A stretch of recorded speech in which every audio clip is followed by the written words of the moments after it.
오늘은 고린도후서 강의 두 번째 시간입니다.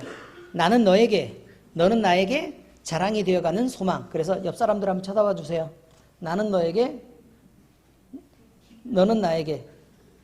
약간 나이가 많은 사람은 너라고는 생각하지 마시고, 예? 자, 대충 얼굴을 다 익히셨으면 오늘 말씀은 바울의 이제 그 인사에 이어서요, 고린도 교회를 향한 바울의 뭐 일종의 뭐 사랑의 고백 정도 되는 거겠죠? 고백입니다. 이 말씀은 고린도 교회에 고린도 교회를 바울이 방문을 하겠다고 얘기를 한 거예요. 방문을 하겠다고 얘기했는데 바울이 상황이 생겨서 방문하지 못하게 됐거든요. 그런데 고린도 교회들은 이것을 그냥 있는 그대로를 봐주는 게 아니라 이렇게 베베베베 꼬아서 이렇게 이상하게 생긴 것처럼 그렇게 보고 판단을 했습니다. 그래서 우리 교회에 진심을 다하지 않고, 아니 약속도 안 지키면서 속이고, 그 다음에 아니 일정도 모르고 자기가 와야 될 것 가야 될 것도 모르고 이렇게 있는 사람이 어떻게 사도라고 얘기할 수 있는가? 아니 적어도 사도라면 하나님께서 이렇게 딱 계시를 주셔가지고, 예? 이렇게 느끼는 게 있을 테니까, 아 이때는 이런 일이 있고 저때는 저런 일이 있어서 그때쯤 딱 정확하게 하나님이 성령의 이끌리심을 갖고 거기에 딱 갈 수 있도록 하나님께서 그렇게 분명히 얘기를 해주셨을 텐데 이것은 좀 이상하다 라는 느낌을 가졌다 이 말이에요. 무슨 의미인지 아시겠죠? 예, 그래서 사도를 용한 점쟁이 취급을 하고 그냥 그렇게 생각을 했었다 이런 말입니다. 그러니까 바울은 이렇게 의심이 있고 또 공격하고 이런 고린도의 일부 교인들을 향해서요, 바울이 변론을 하면서 내가 사실은 진심으로 너희를 사랑하고 그리고 사도라고 해서 무조건 모든 걸 뭐 다 하는 것도 아니고, 그 다음에 이렇게 문제가 있었던 것, 상황에 문제가 있었던 것은 어쨌든 하나님께서 이 일을 내게 허락하지 않은 부분이 있다라는 것을 지금 설명하고 있는 것이었습니다. 바울은 오늘 말씀을 통해서 자기 자신이 마음과 행동과 그 다음에 모든 인격의 진심을 모두 담아서 행동하고 있으며, 사도로서 혹시 가려고 했던 것도 사도로서 마음을 다해서 너희를 사랑하고 있는 것들이고, 못 가서 안타까운 것들도 또 사도로서 당당하게 행동한 것이었다라는 것을 지금 이야기를 하고 있는 것입니다. 자, 오늘 말씀을 다시 보면요, 이렇게 되어 있습니다. 우리가 세상에서 특별히 너희에 대하여 하나님의 거룩함과 진실함으로 행하되 육체의 지혜로 하지 아니하고 하나님의 은혜로 행함은 우리 양심이 증언하는 바니 이것이 우리의 자랑이라. 그러니까 내가 전심을 다해서 하나님의 성령의 감동을 따라서 하나님의 은혜를 생각하고 또 마음의 진심과 그 다음에 열심을 다해서 너희를 대하고 있는 이것이 우리의 자랑이라 이 말이에요. 오직 너희가 읽고 아는 것 외에 우리가 다른 것을 쓰지 아니하노니. 이 말은 무슨 말이냐면 고린도 전서를 썼잖아요. 그죠? 그러니까 고린도 후서는 내가 말을 바꾼 게 아니다 이 말이에요.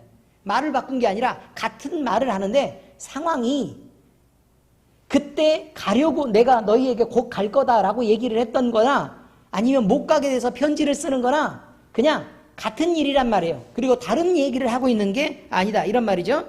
너희가 완전히 알기를 내가 바라는 것은 너희가 우리를 부분적으로 알았으나 우리 주 예수의 날에는 너희가 우리의 자랑이 되고 우리가 너희의 자랑이 되는 그것이라.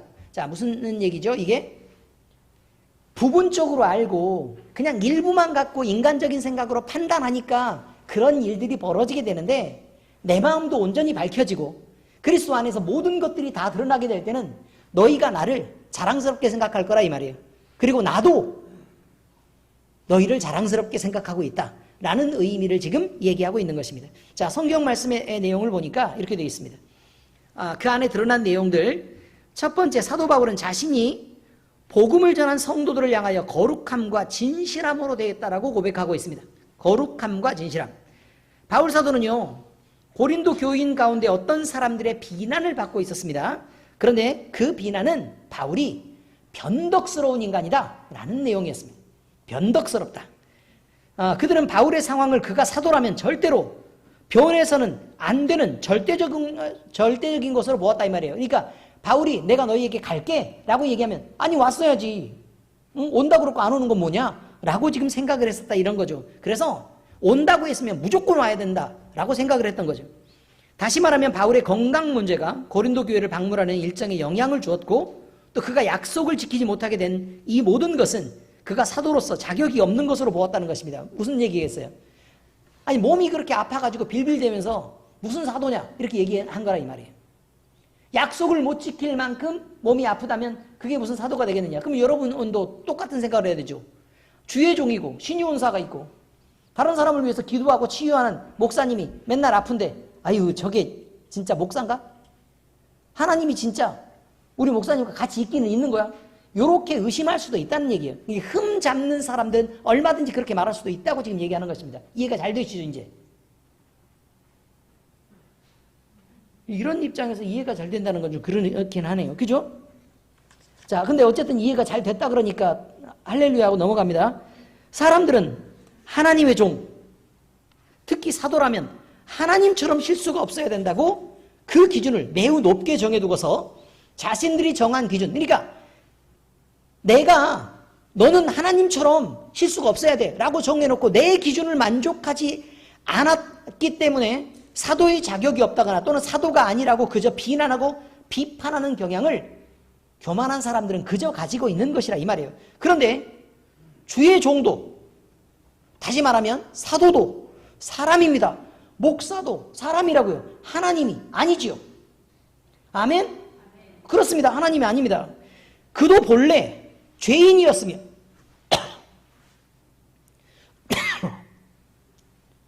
보혈의 공로를 힘입어서 구원을 받았고 자기의 삶 전체를 통해 자신의 인간적인 약함을 고쳐내 가고 있고 여전히 그리스도 예수님을 닮아가기 위해서 아파야 하고 자기의 삶을 돌아보면서 돌이키는 삶을 살아내는 중이라는 것입니다.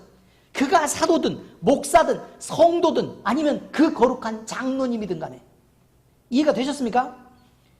아무리 거룩해 보여도 사람이란 말입니다. 예수님이 아니에요. 하나님도 아니죠. 그러니 늘 실수도 있을 수밖에 없고 약함을 가질 수밖에 없고 아플 수도 있고 그냥 그렇단 말입니다. 때로 죄를 지을 수도 있고 하나님의 낯을 피해서 어쩌다가 숨을 수도 있고 바로 그런 것들입니다. 그러니 그 가운데서 여전히 고통스럽고 안타까운 눈물이 있어야 하는 여전히 약한 존재라는 것입니다. 바울 역시 같은 시련과 고통 속에서 시달렸다는 것을 잊지 말아야 합니다. 로마서 7장 20절에서 24절까지 말씀입니다. 자, 같이 읽겠습니다. 시작.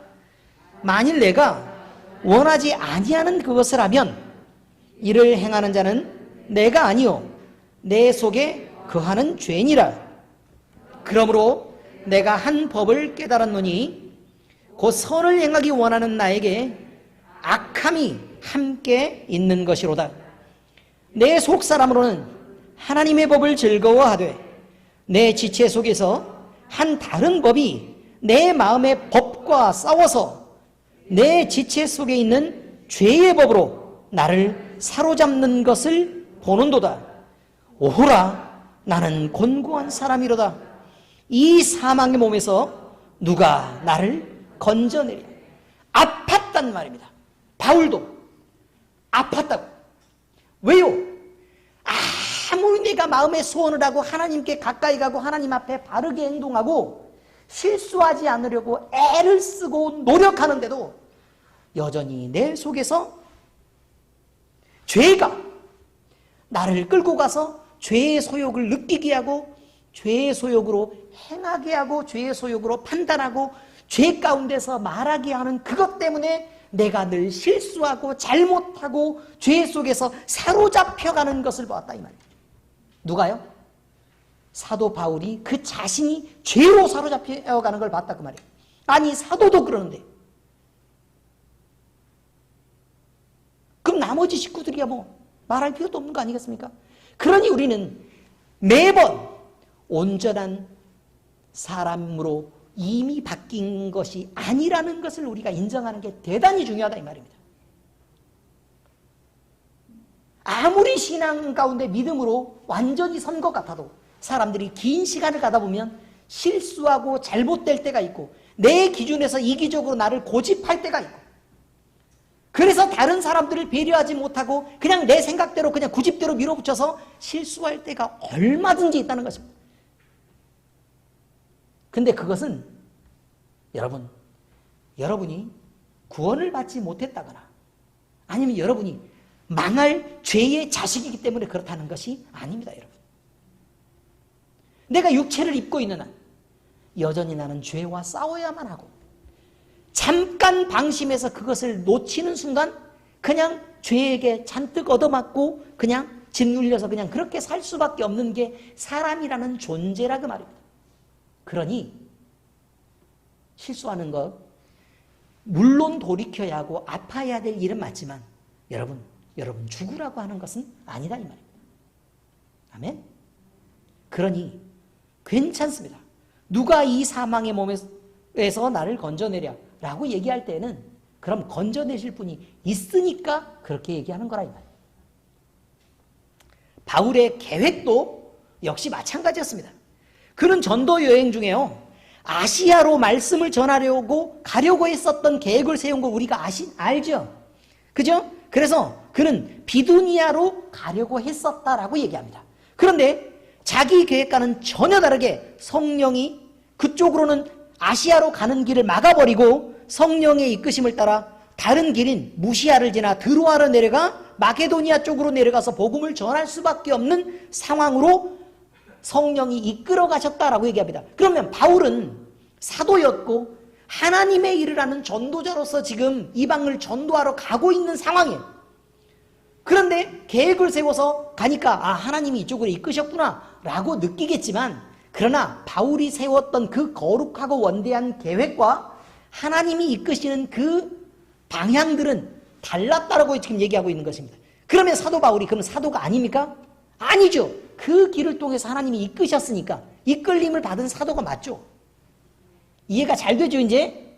네, 사람은 사람이라고 얘기하는 것입니다. 자, 사도행전 16장 6절에서부터 8절까지 읽습니다. 시작.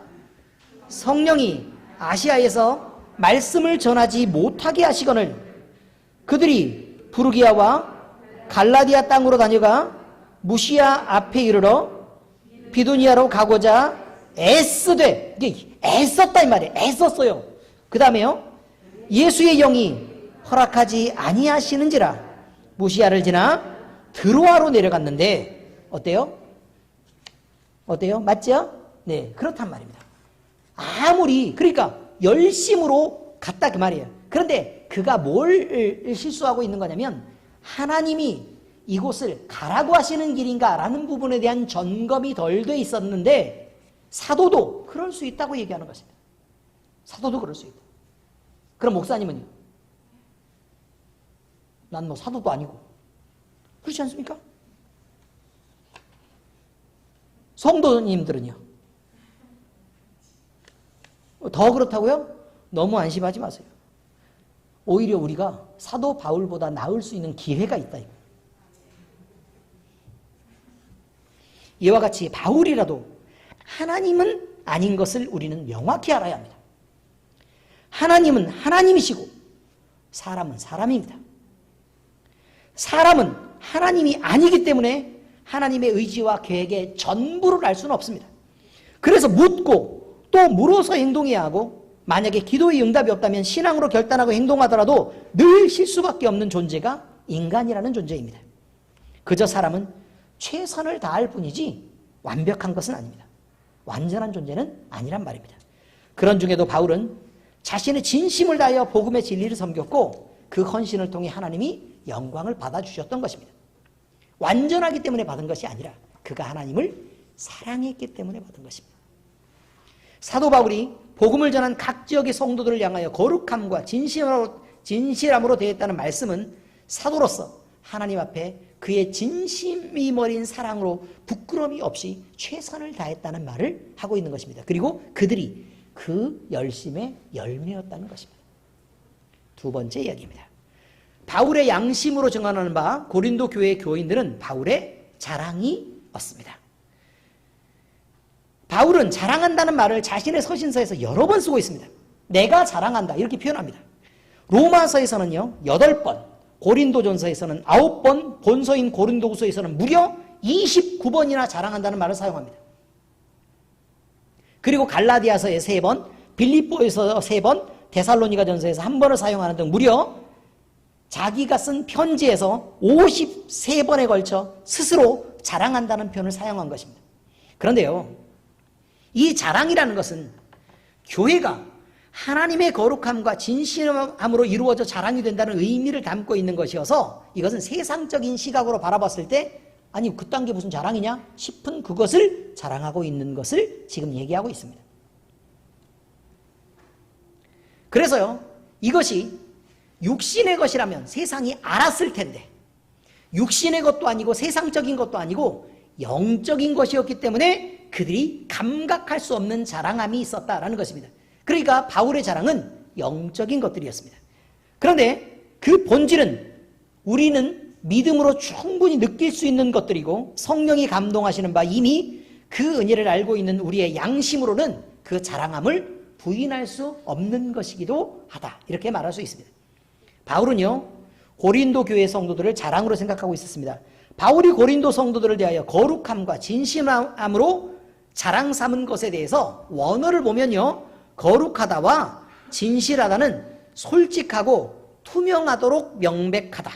그런 의미가 바로 거룩함과 진실함의 원어적인 의미입니다. 여기에 더해서요, 바울은 육체적 지혜와 다시 말하면 세상의 지혜와 하나님의 은혜를 대비시키고 있는데 이때 하나님의 은혜란 은혜, 성령에 이끌려 자유로우면서도 능동적인 사랑으로 그들을 대했다는 것을 의미하고 있는 것입니다. 여기서 은혜를 나타내는 아시죠?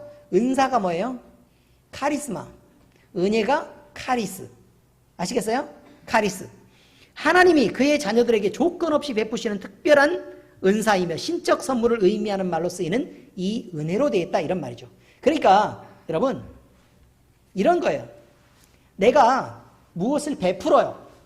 베푸는데 그에게 무언가를 기대하고 내가 이만큼 베풀었으면 그래도 나한테 좀 선대하고 좋게 대하고 좀 돌아오는 게 있겠지 라고 베푸는 것을 은혜라고 말하지 않습니다.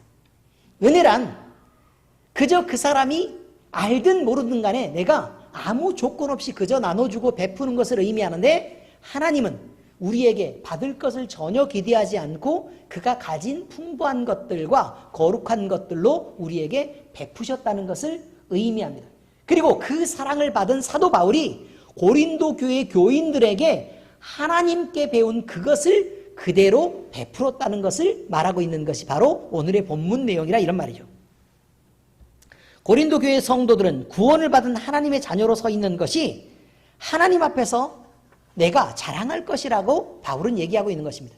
그래서 전도에서 그들이 구원의 열매가 된 것 자체가 하나님을 기쁘시게 하는 것이고 내가 하나님의 사랑으로 그들에게 이렇게 베푼 것으로 그들이 존재하는 것이 그냥 존재하는 것, 잘하고 못하고를 떠나서 그들이 존재하는 것 자체가 내 마음에는 자랑이었다라고 지금 쓰고 있는 것이라 이런 말입니다.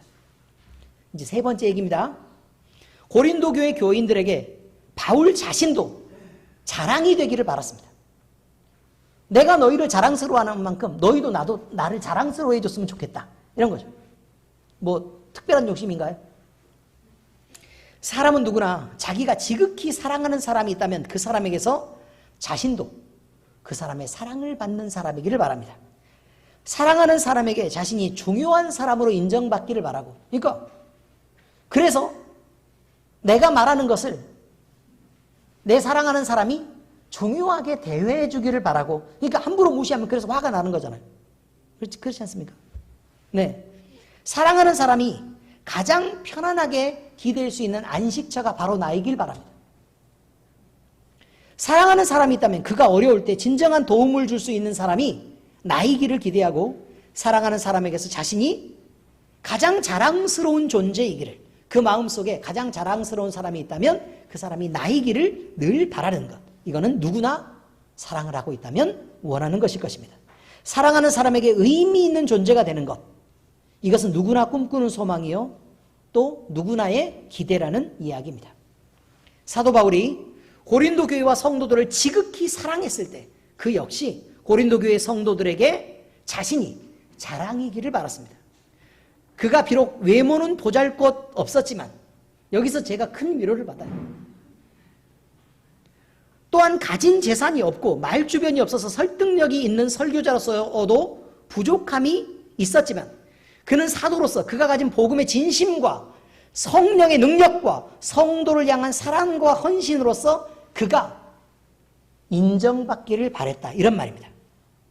그런데 실제로 바울은요, 다수의 고린도 교회 성도들에 의해서 중상모략을 당하고 있는 상황이었고 바울을 미워했고 그것은 바울이 자신들을 속이며 고린도에서 약속만 하고 실제는 오지 않았다고 생각했기 때문이었습니다. 그러니까 누가 목적이었냐면 자기 자신을 높이려고 하는 목적들이 늘 있어서 바울이 아픈데도 안 온다고 불평을 하고, 얼마나 아프겠어요.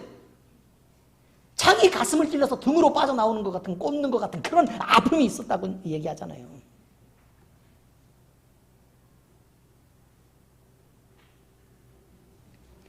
근데 그 상황은 중요하지 않은 거예요. 그 상황은 중요하지 않고 그냥 내가 만난 입장 말이에요.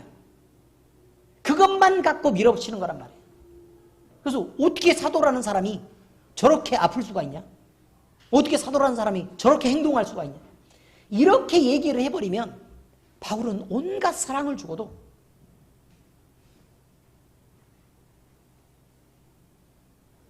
좀 속상한 일을 만나는 거예요.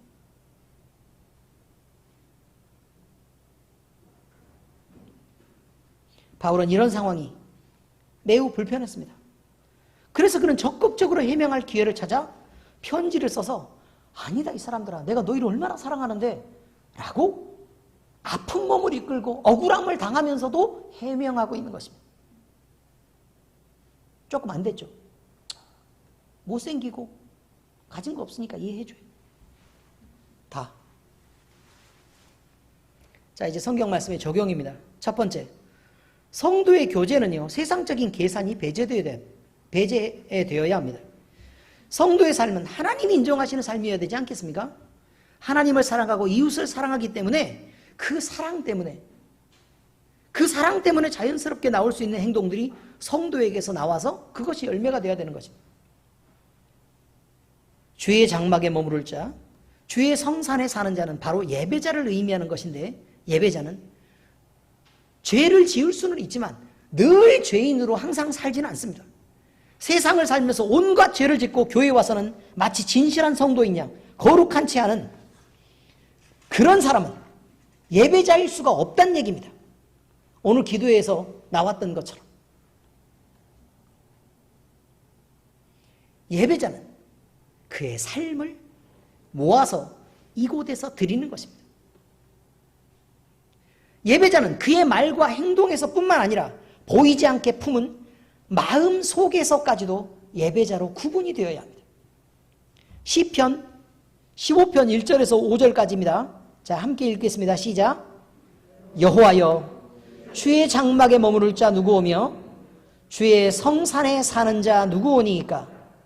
정직하게 행하며 공의를 실천하며 그의 마음에 진실을 말하며 그의 혀로 남을 허물하지 아니하고 그의 이웃에게 악을 행하지 아니하며 그의 이웃을 비방하지 아니하며 그의 눈은 망령된 자를 멸시하며 여호와를 두려워하는 자들을 존대하며 그의 마음에 서원한 것은 해로울지라도 변하지 아니하며 이자를 받으려고 돈을 꾸어주지 아니하며 뇌물을 받고 무죄한 자를 해하지 아니하는 자이니 이런 일을 행하는 자는 영원히 흔들리지 아니하리이다.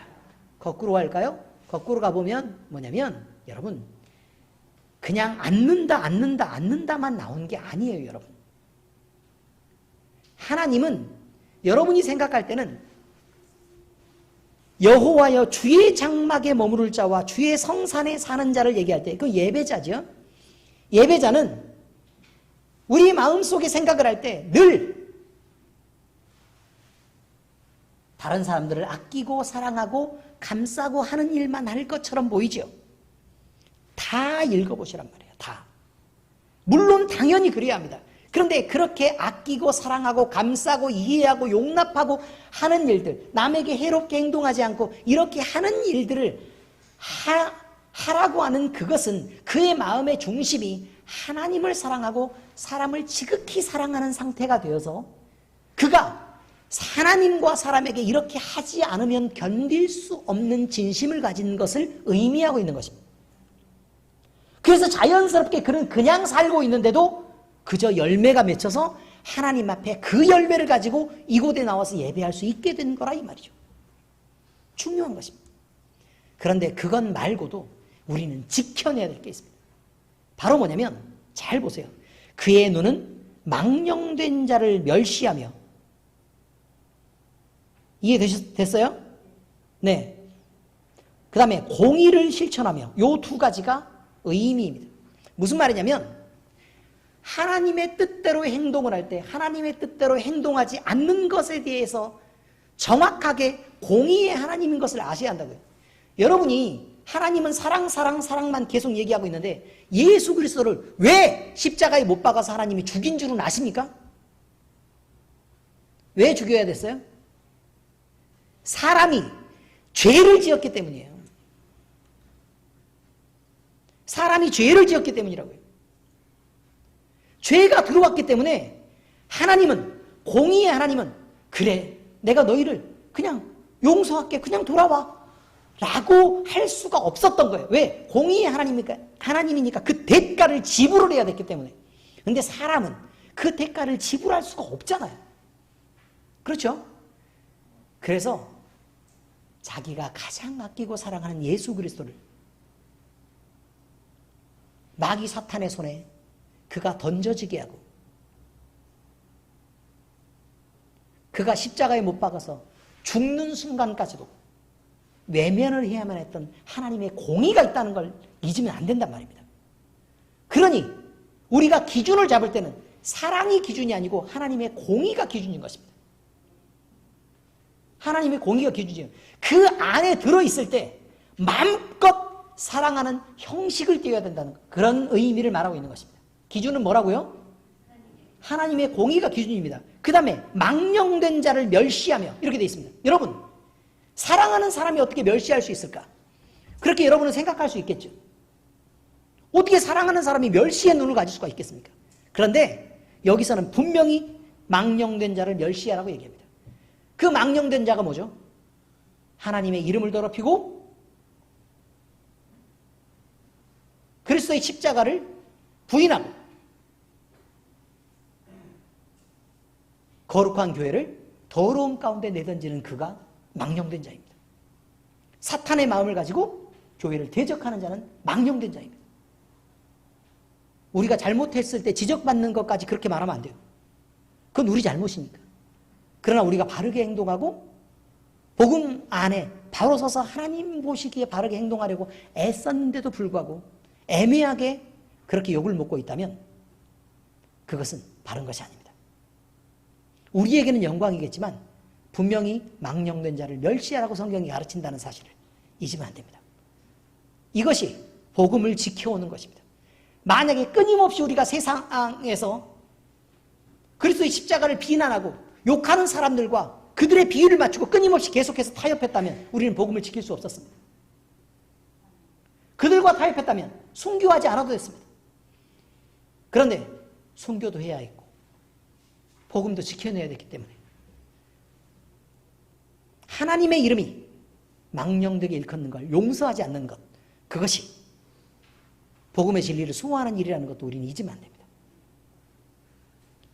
우리는 외식하는 행동으로 눈가림만 하는 사람이 되어서는 안 됩니다. 왜냐하면 예배자이기 때문입니다. 예배자는 보이는 곳에서만 모범을 보일 뿐만 아니라 사람의 눈이 보고 있지 않은 곳에서까지 진심을 다해 행동해야 합니다. 하나님의 눈은 모든 곳, 모든 상황 속에서 성도인 우리를 주목하고 계시기 때문에 그렇습니다. 사람이 볼 수 없는 것과 심지어 하나님이 이 상황에서만은 나를 보지 말아주었으면 하는 그런 상황에서까지 하나님의 눈은 우리를 주목하고 계신다는 사실을 우리는 잊으면 안 됩니다. 죄를 짓고 그 죄와 타협해서 우리의 영혼을 망치며 망가지는 그 순간까지도 하나님 우리를 주목하고 계신다고. 그러므로 우리는 주를 두려워할 줄 알아야 한다는 것입니다. 골로새서 3장 22절 23절입니다. 함께 읽겠습니다. 시작. 종들아 모든 일에 육신의 상전들에게 순종하되 사람을 기쁘게 하는 자와 같이 눈가림만 하지 말고 오직 주를 두려워하여 성실한 마음으로 하라. 무슨 일을 하든지 마음을 다하여 주께 하듯 하고 사람에게 하듯 하지 말라. 한마디로 사람 보지 말고 주님 보고 살아라. 지금 이 얘기를 말하고 있는 것입니다. 죄를 짓는 순간에, 강짜를 부리면서 갑질하는 순간에, 사람에게 잘 보이려고 하나님을 외면하는 순간에, 마음에 미움을 품고서도 마치 사랑하는 것처럼 거짓으로 행동하는 그 순간에 하나님을 보신다는 두려움을 갖지 않는다면 우리는 아마 하나님의 존재를 인정하지도 않고 있는 자가 되고 외면하는 그런 불신자인지도 모릅니다. 그러므로 우리는 행동이 근원이 되는 마음부터 고쳐먹어야 합니다. 마음으로 사람을 용납하고 용서하는 큰 마음을 품지 않는다면 우리는 그리스도인으로 살기 어렵습니다. 그러나 기준은 사랑과 용서가 아니고 뭐라고요? 하나님의 공의라고요.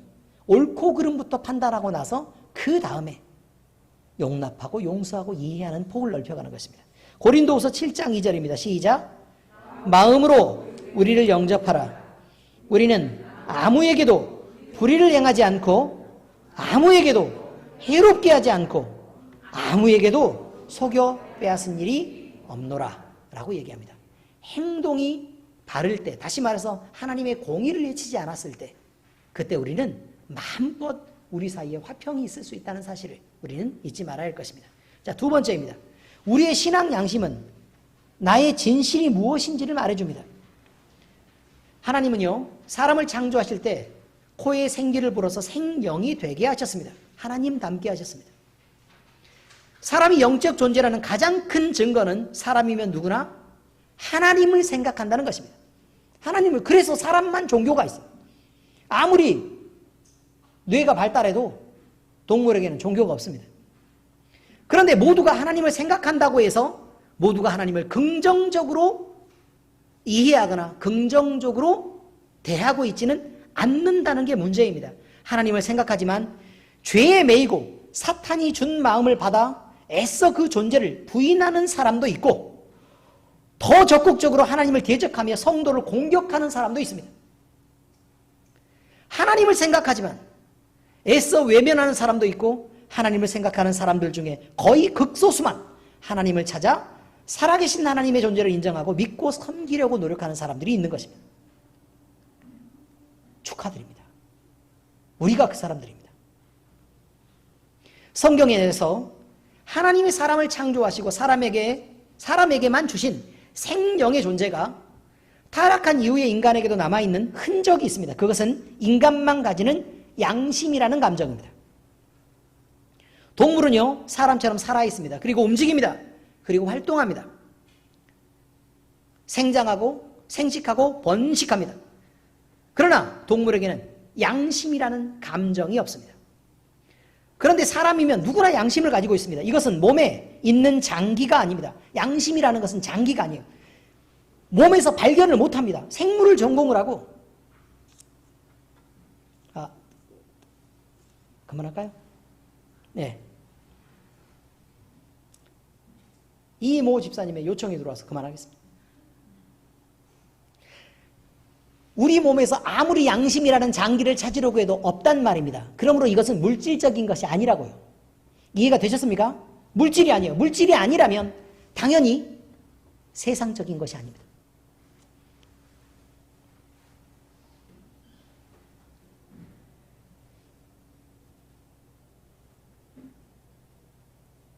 그러므로 양심은 육체적인 것이 아니라 영적인 영역의 것이라는 것을 우리는 알아야 합니다. 정신적이고 영적인 것입니다.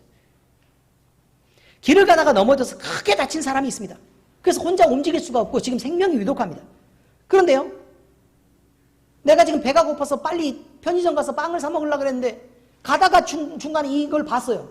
근데 난 배가 고프니까 얼른 가서 빵 먹어야지 라고 가는 사람은 당연히 그 마음의 양심의 찔림을 느낍니다. 그렇지 않겠습니까? 길에 떨어진 100만 원의 돈이 있습니다. 100만 원이라 그러면 너무 작은 것 같으니까 한 1000만 원 정도로 올려볼까요?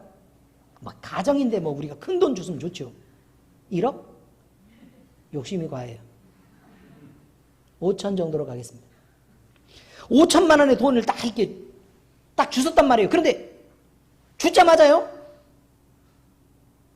이거를 주인이 누군가 이걸 생각해야 되는데 딱 주자마자 막 가슴이 막 떨리고 주변을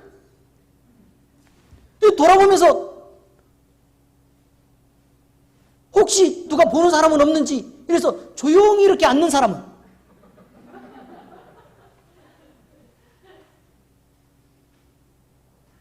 양심의 찔림을 느끼지 않습니까? 그렇죠? 자기 이익을 위해서 남을 속일 때 사람은 심장이 막 벌렁벌렁하고 엄청 긴장됩니다. 그렇지 않습니까? 이렇게 심장 박동이 달라지는 것은 양심의 찔림이 있다 이 말이에요. 이런 원리를 이용한 것이 거짓말 탐지기입니다. 그런데 동물은 이런 감정을 느끼지 않고 오직 사람만 이런 감정을 느낀다는 것으로 하나님이 주신 생명의 존재를 확인할 수 있다는 것입니다.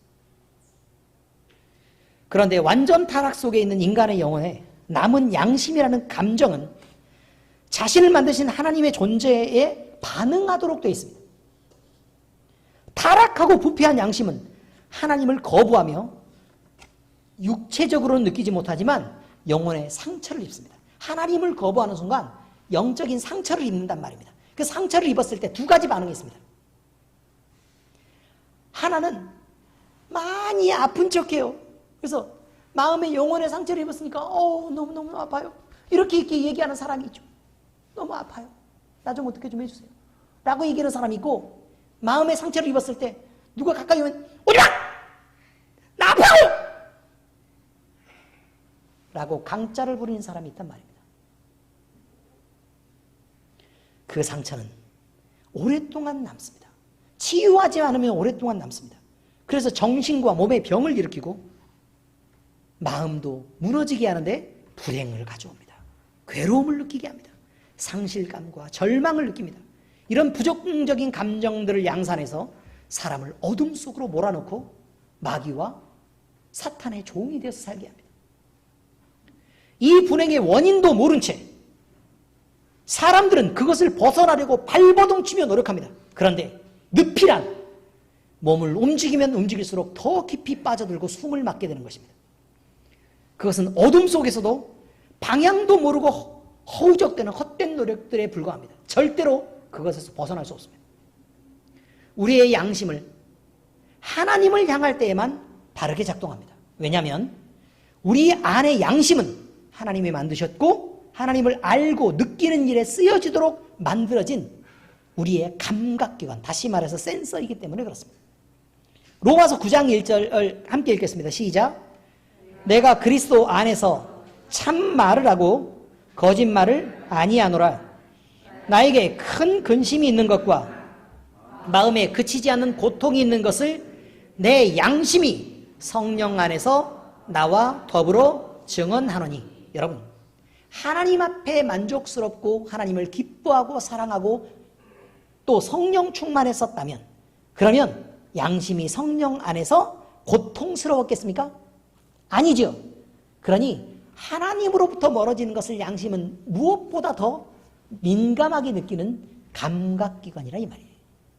그것을 보고 우리가 내 양심을 보고 신앙 양심 속에서 우리가 바르게 가고 있는지 잘못돼 가고 있는지는 얼마만큼은 느낄 수 있는 것이라 이 말입니다. 그러나 그 양심마저도 타락한 인간은 왜곡되고 또 바르지 않을 수 있다는 사실을 우리는 늘 기억하고 있어야 합니다. 신앙 양심은요, 하나님을 향한 것뿐입니다. 자, 베드로전서 3장 21절입니다. 시작. 물은 예수 그리스도께서 부활하심으로 말미암아 이제 너희를 구원하는 편이 곧 세례라. 이는 육체의 더러운 것을 제하여 버림이 아니요 하나님을 향한 선한 양심의 간군이라. 이게 중요하다고요. 우리는 씻기면 완전히 다 씻기는 거라고 생각하지만 뭐라고 나와요? 육체의 더러운 것을 제하는 것이 아니라 하나님을 향한 선한 양심의 기도를 드릴 수 있도록 하나님을 바라보고 하나님을 향해 갈 수 있도록 하는 것이다. 이것이요. 이해가 잘 되셨습니까? 그러니 여전히 우리가 우리 안에서 육체의 더러운 것을 갖고 있다는 사실들을 인정해야 되는데 늘 다른 사람과 비교할 때 또 남하고 부딪힐 때는 늘 내가 마치 순백의 아름다움을 가진 것처럼 깨끗하고 남들은 내 마음도 몰라주는 전 답답한 인간이 있고 거기에다가 도대체 융통성이 없고 저 인간은 오해로 가득 찬 사람이라고 그렇게 믿어버리면 문제가 심각하지 않겠냐 그 말입니다. 자신을 못 보고 있는 거겠죠. 그러므로 하나님을 부인하고 거부하는 사람은 누구나 영혼의 괴로움 속에서 몸살을 앓고 있는 것입니다. 베드로가 있습니다. 그 베드로가요 고백을 했었습니다. 주는 그리스도시요 살아계신 하나님의 아들이시니이다. 그래서 교회에 반석이 되었습니다.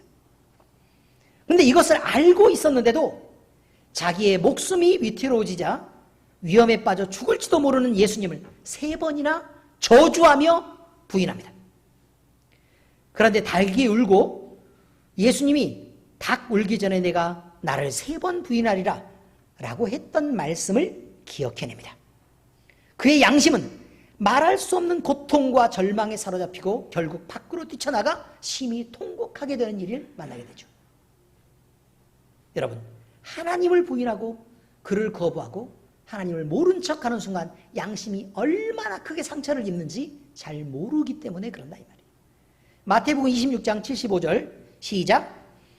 이에 베드로가 예수의 말씀에 닭 울기 전에 네가 3번 나를 부인하리라 하심이 생각나서 밖에 나가서 심히 통곡하니라 그랬답니다. 그러므로 우리는 하나님과 사람에 대하여 항상 양심의 거리낌이 없도록 행동해야 합니다. 이것이 신앙 양심이기 때문에 그렇습니다. 사도행전 24장 16절입니다. 시작. 이것으로 말미암아 나도 하나님과 사람에 대하여 항상 양심의 거리낌 없기를 힘쓰나이다. 이해가 잘 되셨죠? 그래야 된단 말입니다. 선한 믿음에 근거한 착한 양심을 가지고 하나님과 사람 앞에서 성한이 아니고요 선한 행동을 해야 합니다. 디모데전서 1장 19절입니다. 시작. 믿음과 착한 양심을 가지라. 어떤 이들은 이 양심을 버렸고 그 믿음에 관하여는 파선하였느니라. 믿음을 깨버리고 양심마저 버리고 그가 하나님을 모르는 곳으로 가서 하나님을 비난하고 비판하고 오히려 하나님을 망령되이 일컫는 그 일에 자기의 입과 행동을 쓰고 있는 그런 사람들도 얼마든지 있다 이 말이에요. 3번째입니다. 성도는 서로에게 자랑이어야 합니다. 성도는 이미 자신의 삶을 하나님께 드린 자들을 거룩한 길을 가는 사람, 그래서 성도라고 말하죠. 우리는 예수 그리스도와 함께 십자가에 못 박혔고 그렇게 이미 죽은 자들입니다. 우리는 예수님의 부활과 함께 다시 살리심을 입었고 그 거듭난 은혜 속에서 그리스도인이라는 이름으로 새로운 생을 사는 자가 되었습니다. 이 세상을 목적하고 이 세상의 만족과 영화를 추구하던 옛사람은 이미 죽었고 우리는 영생하도록 능력으로 역사하는 복음을 위해 그렇게 사는 새로운 생을 살게 되었습니다. 그러므로 우리는 세상의 것들로 자랑 삼지 말아야 합니다. 왜? 그것은 이미 죽었기 때문에 그렇습니다. 세상의 것이 자랑이 된다면 우리는 아직 옛사람으로 살고 있는 것입니다. 세상의 것으로 당당하다면 우리는 아직 옛사람을 벗어나지 못한 것입니다. 세상의 것으로 힘을 삼고 세상의 것으로 무기를 삼는 사람이 있다면 이건 세상 사람이지 그리스도의 사람이 아닙니다. 우리의 자랑은 영혼을 살리고 영생의 약속이 되는 복음이어야 하며 복음 안에 선 교회의 지체로서 선 서로가 우리의 자랑이어야 합니다. 믿음 안에서 단정하고 충성된 당신이 나에게 자랑이 되고 겸손하고 사랑 많은 내가 당신에게 자랑이 되는 그런 자랑이 우리에게 있어야 할 바람직한 자랑인 것입니다. 빌립보서 1장 26절입니다. 시작. 내가 다시 너희와 같이 있으므로 그리스도 예수 안에서 너희 자랑이 나로 말미암아 풍성하게 하려 함이라. 그리스도 예수 안에서만 우리가 서로에게 자랑이 되는 일이 있다 이 말이에요. 이렇게 서로는 서로에게 자랑이 되어주고 이렇게 서로는 서로를 자랑 삼는 교회가 될 때 하나님이 기뻐하시는 예수님이 머리 되신 교회인 것입니다. 우리는 이런 삶을 살아갈 때 하나님이 기뻐하시는 삶을 살 수 있다는 것을 늘 잊지 말아야 할 것입니다. 데살로니가전서 2장 19절 20절을 읽습니다. 시작. 우리의 소망이나 기쁨이나 자랑의 면류관이 무엇이냐? 그가 강림하실 때 우리 주 예수 앞에 너희가 아니냐? 너희는 우리의 영광이요 기쁨이니라. 어떻습니까?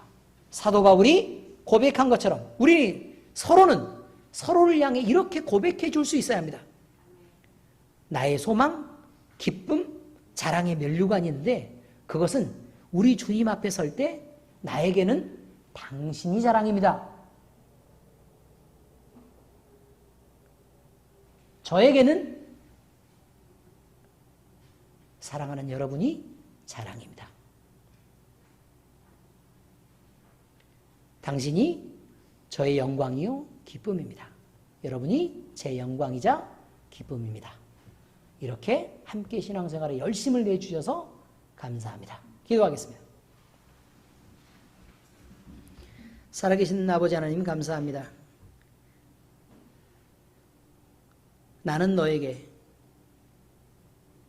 너는 나에게 서로에게 자랑이 되어주는 아름다운 교회로 우리를 세워주시고 복음 안에서 우리가 하나님의 공의를 벗어나지 않는 바름을 늘 가질 수 있도록 주께서 인도해 주시며 그래서 하나님의 이름이 망령되어 일컫는 그 어떤 자리에서도 타협하지 않게 하시옵소서. 뿐만 아니라 하나님의 공의 가운데서 우리가 하나님의 이름이 거룩하게 될 때는 그 어떤 희생을 치르고서라도 우리가 반드시 사랑을 실천해내는 사람들이 될 수 있도록 그래서 우리가 하나님 앞에 기쁨이 되고 자랑될 수 있도록 주여 우리를 이끌어 주시옵소서. 우리는 이제 결단합니다. 교회의 지체를 나의 자랑 삼겠습니다. 그리고 내가 사랑하는 형제와 자매들의 자랑이 되도록 절제하고 또 충성되고 양보하고 마음의 폭을 넓혀 열심히 살아가겠습니다. 주여 우리를 인도하시고 우리가 그리스도 안에 있는 아름다운 열매로 잘 자라갈 수 있도록 주여 우리에게 은혜를 베푸시고 우리를 이끌어 주시옵소서. 살아계신 우리 주 예수 그리스도의 이름으로 감사하며 기도합니다. 아멘.